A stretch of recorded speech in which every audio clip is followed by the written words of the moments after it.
Now, you would have thought Prince Harry's failed coronation appearance would inspire him to keep a low profile for the foreseeable future. But my next guest insists the Ginger Whinger will be moping back to Montecito with an even bigger chip on his shoulder, with those Californian cruise missiles set to rain down on London even harder than before, fresh off the back of Meghan's hiking PR stunt during the coronation weekend, where she pretended not to have a care in the world, including posing for paps wearing Princess Diana's watch. Esteemed royal author Tom Bower insists the Sussex psychodrama is about to get even nastier. So, Tom Bower, what are you expecting? Well, I think that, as we predicted, she did a stunt. It wasn't a very good one on Coronation Day. But what's really going to happen now is they will plot something which will really hit the royal family in a way, because I think Harry went back pretty angry, clearly. And what really worries me is that the royal family is now a moving target, a soft touch. Charles showed that he won't answer back. So whatever is thrown at him, he's just going to take it. And I think this is the real danger now. The thing is, Harry is clearly furious. He clearly feels humiliated. But what else was he expecting? I mean, he was not prepared to go to the coronation lunch. He was not prepared to stay for the concert, for example, which is an opportunity where he could have been in attendance. It was more his sort of thing. So what was he expecting the royal family to do? Well, he expects them to apologise. He expects them in his naive, stupid way to think that somehow it's all going to fall his way. And on the way back across the Atlantic, he'll have realised it hasn't gone his way, and think, well, what am I now doing, can I do, to make their life really infinitely more difficult and embarrass them? And I think he'll take comfort, as will, unfortunately, Meghan, from those who say that the balcony was too white.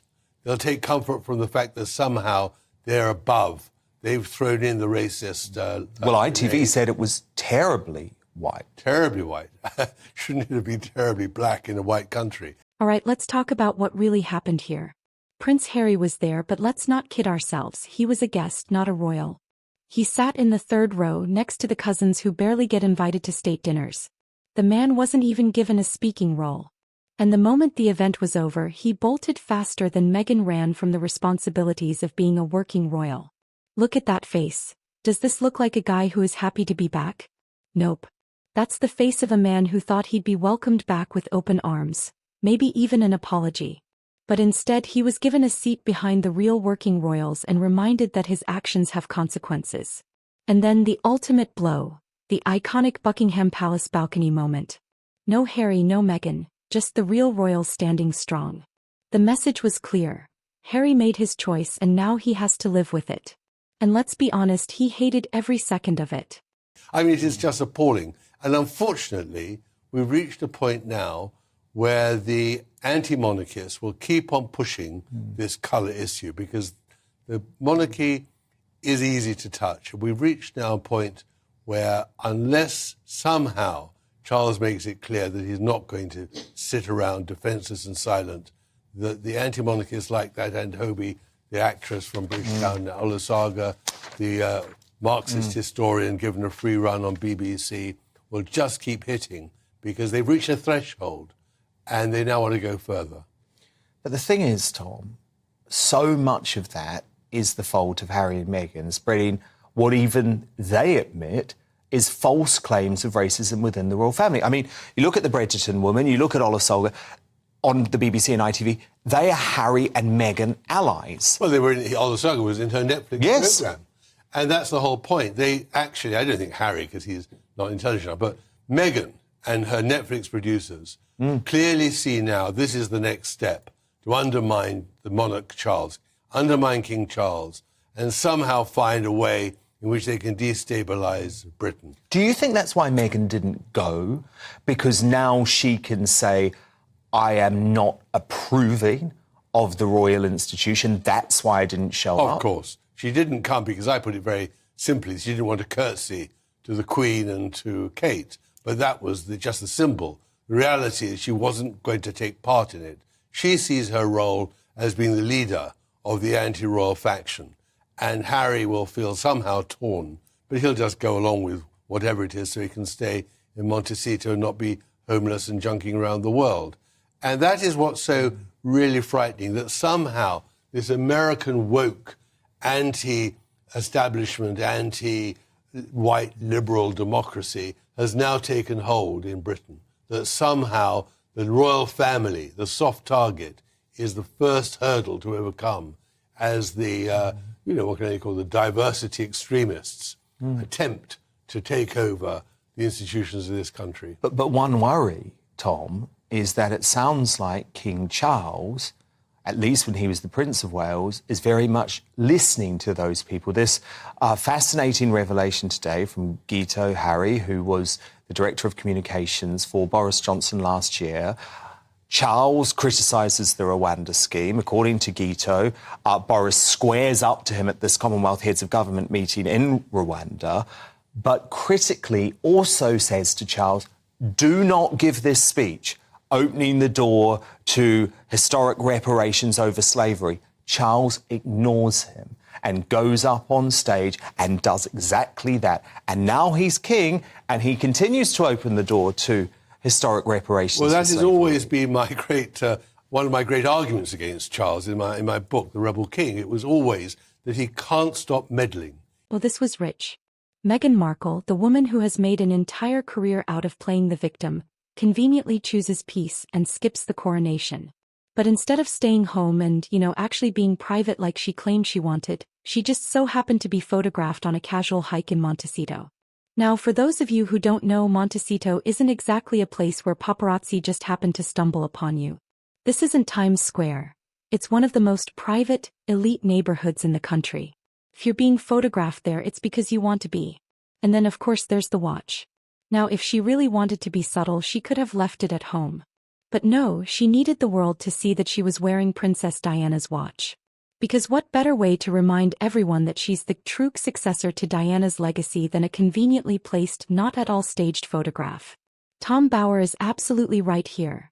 This isn't the end. If anything, this coronation was just the setup for their next media blitz. And let's be real, we already know their next move. Playing the victim card again. I'd bet my next paycheck that we're about to see another Tell-Oaks special where they whine about how cruel the royal family was at the coronation. Maybe Harry will do another sit-down interview. Maybe Meghan will drop more anonymous sources to People magazine. Either way, they'll make sure the world hears about how unfairly they were treated. He has opinions. He will not allow his opinions to be challenged. He will never listen to anybody else if it doesn't agree with what he believes in. And he has this view, because he leads a privileged life, that somehow that Rwanda is wrong. But the truth is that if the Tory government sends the first plane to Rwanda, then Starmer is toast, because suddenly everyone will realise the Tory government can do what they like, what they promised. And this is where King Charles has a great problem. I don't think Prince William will have that, but Charles, having spent 60 years campaigning, cannot stop campaigning. He can't stay quiet. And that is my great fear. And the truth is about King Charles that for years as Prince of Wales, he took absolutely no interest in the Commonwealth. The Commonwealth is endangered by Prince Charles. He was forced to go to Africa and parts of Asia. And he really has no relationship with the Commonwealth. He doesn't want to travel there really now either. And so I think what we're going to see, which is very interesting, and I think we even saw that today, that King Charles plants a tree up in Sandringham, but Prince and Princess of Wales do the heavy lifting at the garden party. Well, yeah, I wanted to ask you about William and Kate, because they had a spectacular weekend.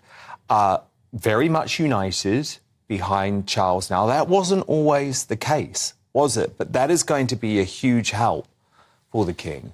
Well, we saw that the moment Harry peeled off, that they delivered a united front and buried their differences, and the differences were... It's almost like Harry saved their relationship. Well, saved it. And in the end, it was also survival. I'm sure the Queen said to William, you really got to make up the late Queen. The late Queen, because it's vital for the survival of the monarchy.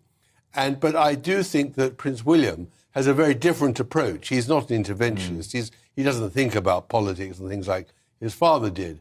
So it's going to be very interesting, but also difficult to see how the king will interact with the political leaders and what William will do. Because, of course, Charles, in William's position, didn't stop interfering in politics. No. And that's now going to be... William won't be that stupid, but I think the key question is the one that you've already raised. Will Charles be able to help himself? Because it is notable that one of the first people who he had for a sleepover, for want of a better term, at Windsor Castle when he became king. Apparently he's going to be doing this more often, you know, inviting people from various parts of the world, showbiz, sport, that sort of thing.